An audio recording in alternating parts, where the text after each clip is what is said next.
Patung Bung Karno yang sama sekali tidak mirip dengan wajah asli sang proklamator pun menjadi viral.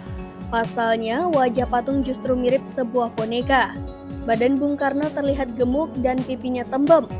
Meski masih dalam tahap penyelesaian, pemerintah daerah setempat meminta kontraktor membongkar patung itu dan diganti dengan yang baru. Patung itu disebut didirikan di Kabupaten Banyuasin, Sumatera Selatan. Patung berdiri di kawasan Bung Karno Sports Center di Jalan Lintas Kecamatan Banyuasin 3, Banyuasin, Sumatera Selatan. Belum selesai pembangunan, namun wajah patung Bung Karno itu disebut tidak mirip dengan gambaran asli Insinyur Soekarno. Saking tidak miripnya, patung itu kemudian menyedot perhatian warga. Bahkan baju yang dikenakan patung itu juga terlihat besar sehingga tubuh Bung Karno menjadi lebih gemuk. Jauh sekali perbedaannya, apalagi kepala presiden pertama ini terlihat kecil dari badannya, ujar Nando, warga Kecamatan Banyuasin 3 yang ditemui saat melintas pada Selasa 19 September 2023.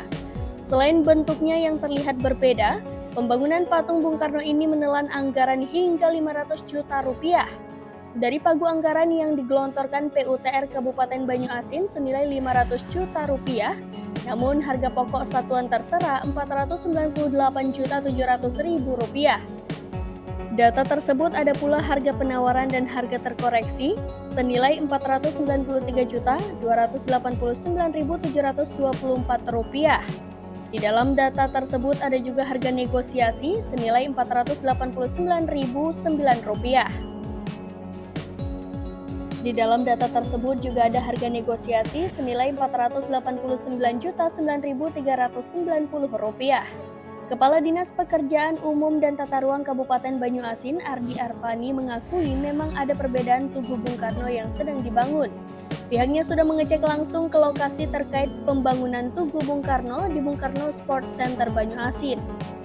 Ketika disinggung mengenai tidak miripnya patung Bung Karno yang saat ini sedang dibangun, menurut Ardi Arpani, pihaknya terus melakukan pengecekan agar pembuatan tugu Bung Karno tidak melenceng dari gambar.